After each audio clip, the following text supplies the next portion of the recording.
There was no escaping their poverty, however. They lived now in the Bronx, in a one bedroom apartment in a red brick building on Tremont Avenue, next to an Italian beer garden where the old man played pokey on summer evenings. Because of the depression, Murray's father found even less work in the fur business. Sometimes when the family sat at the dinner table, all Ava could put out was bread.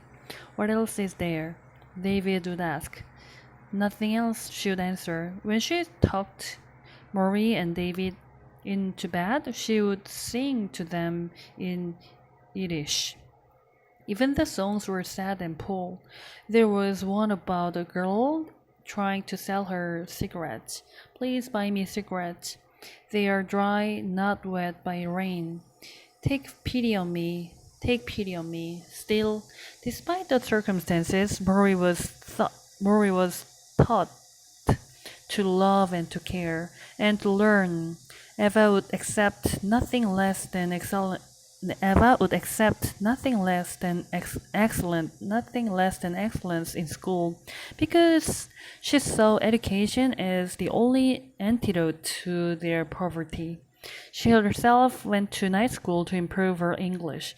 Rory's love for education was hatched in her arms. He studied at night by the lamp at the kitchen table, and in the mornings he would go to synagogue to say Kaddish, the memorial prayer for the dead, for his mother. He did this to keep her memory alive. Incredibly, Murray had been told by his father. Uh, Murray had been told by his father never talk about her. Charlie wanted young David to think Ava was his natural mother. It was a terrible burden to Murray. For years, the only evidence Murray had of his mother was the telegram announcing her death. He had hidden it the day it arrived. He would keep it the rest of his life. When Murray was a teenager, his father took him to a fur factory where he worked. This was during the Depression. The idea was to get Murray a job. He entered the factory and immediately felt as if the walls had closed in around him. The room was dark and hot, the windows covered with filth, and the machines were packed tightly together, churning like train wheels. The fur hairs were flying, creating a thickened air, and the workers, sewing the pelts together, were bent over their needles as the boss marched up and down the rows, screaming for them to go faster. Murray could barely breathe. He stood next to his father, frozen with fear, hoping the boss wouldn't scream at him too. During lunch break, his father took Murray to the boss and pushed him in front of him, asking if there was any work for his son. But there was barely enough work for the other laborers, and no one was giving it up. This for Murray was a blessing. He hated the place.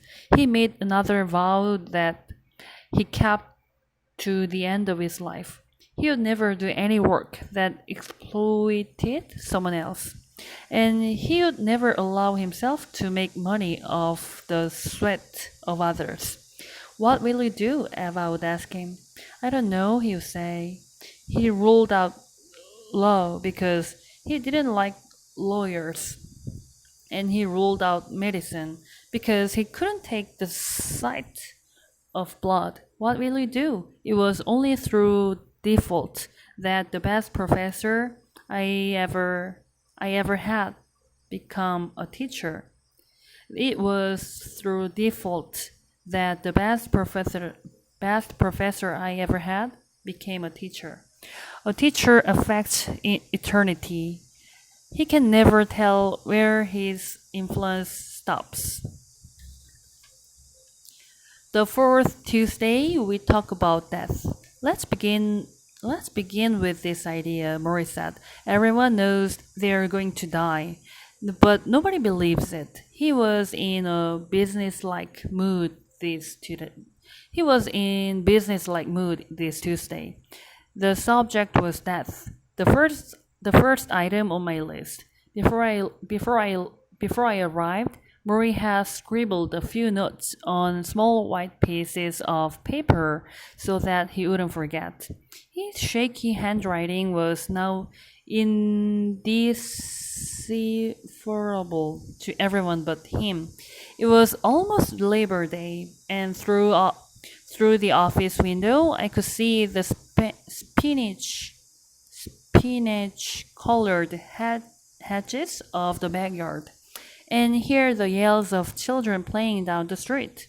Their last week of freedom before school began. Back in Detroit, the newspaper strikers were gearing up for a huge holiday demonstration to show the soldier solidarity of unions against management. On the plane ride in, I had read about a woman who had shot her husband and two daughters as they lay sleeping, claiming she was protecting them from the bad people. In California, the lawyers in the trial O.J. Simpson trial were becoming huge celebrities. Here in Murray's office, life went on one precious day at a time. Went on one precious day at a time. Now we sat together a few feet from the newest addition to the house. An oxygen machine. It was small and portable, about knee high. On some nights when he couldn't get enough air to swallow, Murray attached the long plastic tubing to his nose, clamping on his nostrils like a leech. I hated the idea of Murray connected to a machine of any kind, and I tried not to look at it as Murray spoke. Everyone knows they're gonna die, he said again, but nobody believes it. If we did, we would do things differently. So we kid ourselves about that, I said. Yes, but we kid ourselves about that. Yeah, but there's a better approach to know you're gonna die and to be prepared for it at any time. That's better. That way you can actually be more involved in your life while you're living. How can you ever be prepared to die? Do what the Buddhists say, do what the Buddhists do. Every day have a little bird on your shoulder that asks, is today the day? Am I ready? Am I doing all I need to do? Am I being the person I want to be? He turned his head to his shoulder as if the bird were there now. Is today the day I die? He said. Murray borrowed freely from all religions. He was born Jewish, but became an agnostic when he was a teenager, partly because of all that had happened to him as a child. He enjoyed some of the philosophies of Buddhism and Christianity, and he still felt at home culturally in Judaism. He was a religious mutt, which made him even more open to the students he taught over the years. And the things he was saying in his final months on earth seemed to transcend all religious differences. Death has a way of doing that. The truth is, Mitch, he said, once you learn how to die, you learn how to live. I nodded. I'm gonna say it again, he said. Once you learn how to die, you learn how to live. He smiled. And I realized what he was doing. He was making sure I absorbed absorb this point without embarrassing me by asking. It was part of what made him a good teacher. Did you think much about death before you got sick? I asked. No, Murray smiled. I was like everyone else. I once told a friend of mine in a moment of exuberance, I'm gonna be the healthiest old man you ever met. How old were you? I in my 60s. So you were optimistic. Why not? Like I said, no one really believes they are gonna die. But everyone knows someone who has died, I said. Why is it so hard to think about dying? Because Murray continued, most of us all walk around as if we are sleepwalking. We really don't experience the world fully because we are half asleep, doing things we automatically think we have to do, and facing death changes all that. Oh yes, you strip away all that stuff and you focus on the essentials. When you realize you're gonna die, you see everything much differently. He sighed. Learn how to die, and you learn how to live. I noticed that he quivered now when he moved his hands.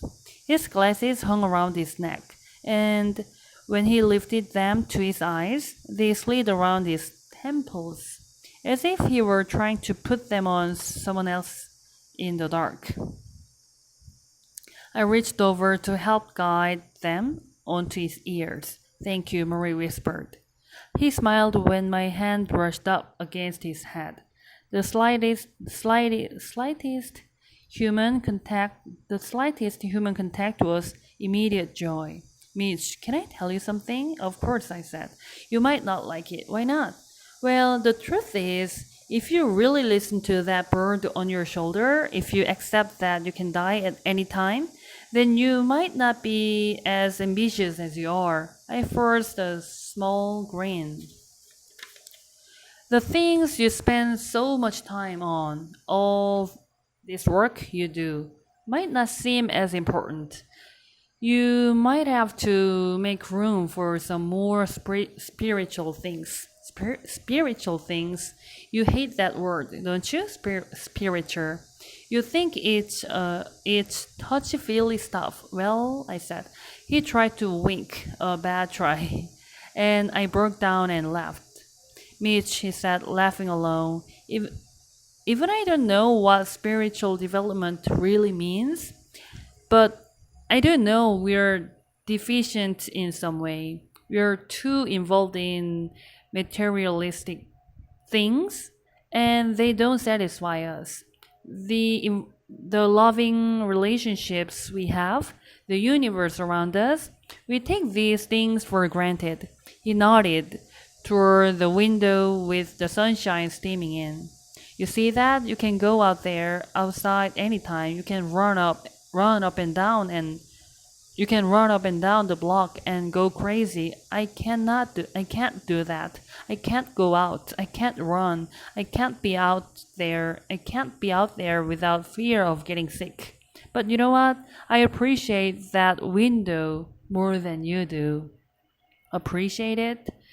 Yes, I look out that window every day. I notice the change in the trees, how strong the wind is blowing. It's as if I can see time actually passing through that window pane. Because I know my time is almost done, I am drawn to nature like I'm seeing it for the first time. He stopped, and for a moment, we both just looked out the window. I tried to see what he saw. I tried to see time and seasons, my life passing in slow motion.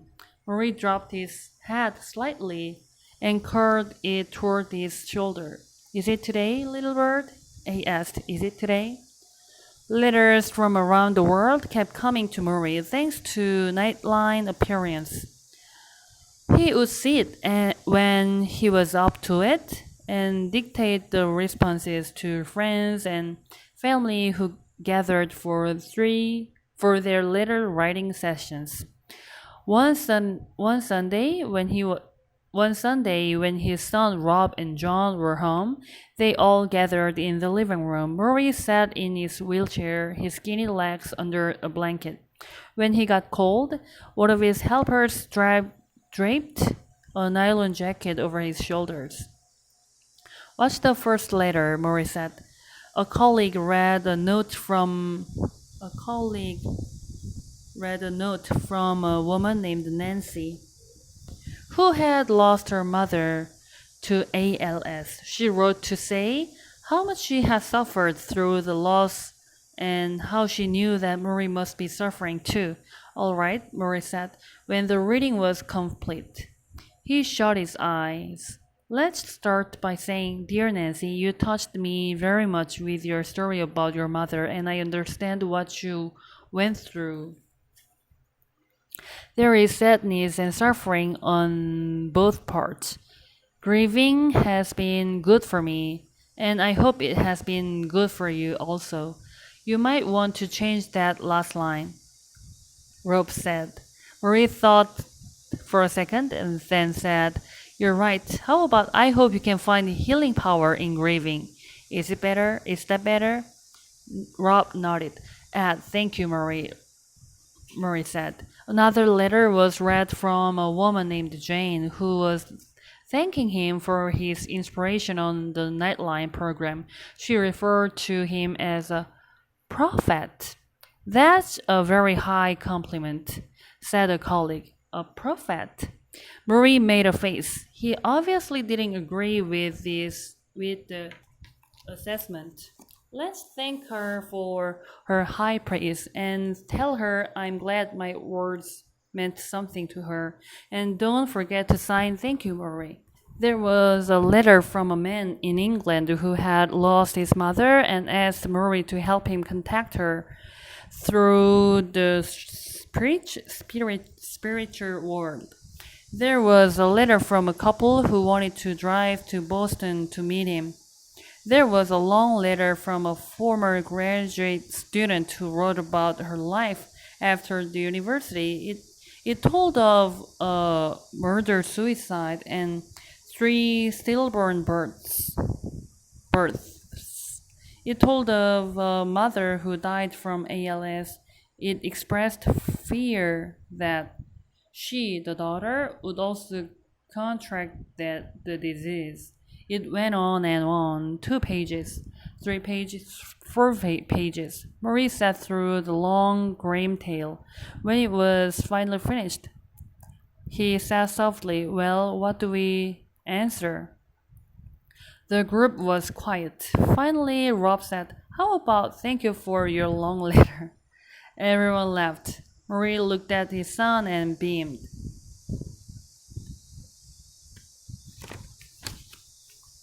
The newspaper near his chair has a photo of a Boston baseball player who is smiling after pitching a shutout.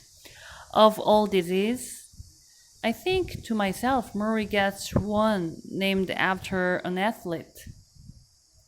That's one. You remember Lou Gehrig? I asked. I remember him in the stadium saying goodbye. So you remember the famous line? Which one? Come on, Lou Gehrig. Pride of the Yankees. The speech that echoes over the loudspeakers. Remind me, says. Do the speech. Through the open window, I hear the sound of a garbage truck. Although it is hot, Murray is wearing long sleeves with a blanket over his legs. His skin pale. The disease owns him. I raise my voice and go to Garrick imitation where the words bounce off the stadium walls.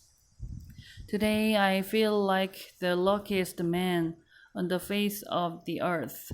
Murray closes his eyes and nods slowly. Yeah, well, I didn't say that. The fifth Tuesday we talk about family.